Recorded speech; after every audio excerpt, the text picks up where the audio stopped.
TV. Last time you saw me, I was standing by a canal. We've gone for not as pretty as last week, but a lesson from the last one. I was talking about the convention I'd been to, and this lady Deborah Searle that I've seen, who rode across the Atlantic. I'm reading her book now, and I've been quite inspired by her, but quite inspired by the people that I was with that weekend, my fellow entrepreneurs, people who made massive differences to their business. I've known them for getting on for 3 years, some of them, and how much they have grown. And it did make me think about the amount that I have grown as well, and what I want for my life and what I want to achieve with this martial arts club and other things that I want to do as well with my life. So between that and then the week with Richard Bustillo, just being around him, that was always quite inspiring. It gave me so much energy when I got back that night that I started to implement some of those ideas as soon as I got home, which was like 8 o'clock at night after being at that convention for 2 solid days.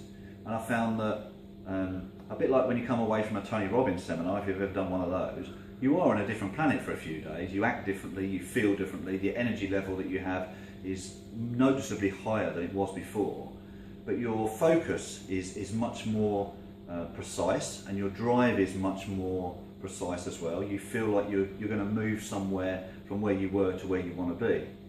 And one of the things that's really important about that process is getting rid of 2 types of vampires in your life: energy vampires and time vampires. Energy vampires usually, unfortunately, come from the people closest to you. You might have someone in your family, you might have someone that you work with, you might have, God forbid, it might even be your partner, your husband, your wife, someone who sort of drags you down in terms of the way that they feel and expect you to feel.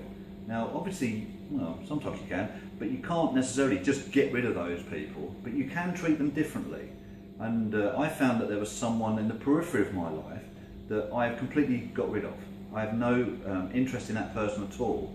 And it's almost like the anchor was released and you can move forward really quickly. So that's energy vampires. Time vampires are the people who want to talk to you on their level. There is always a story to tell.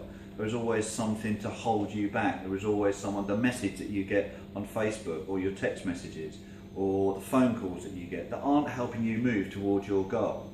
And again, you have to be polite. That doesn't mean you have to buy into their perception of time. There's a great book by Dan Kennedy about time management, which is really interesting, and he almost cuts himself off from everyone, which seems to work for him, but I don't know if that would work for me. But certainly energy vampires and time vampires, if you've got them in your life, get rid of them, focus on your goals, and you'll see literally in a week I can feel a difference. There's been a difference in the opportunities that have come to me, and the difference in the amount of things that I've done in this last week.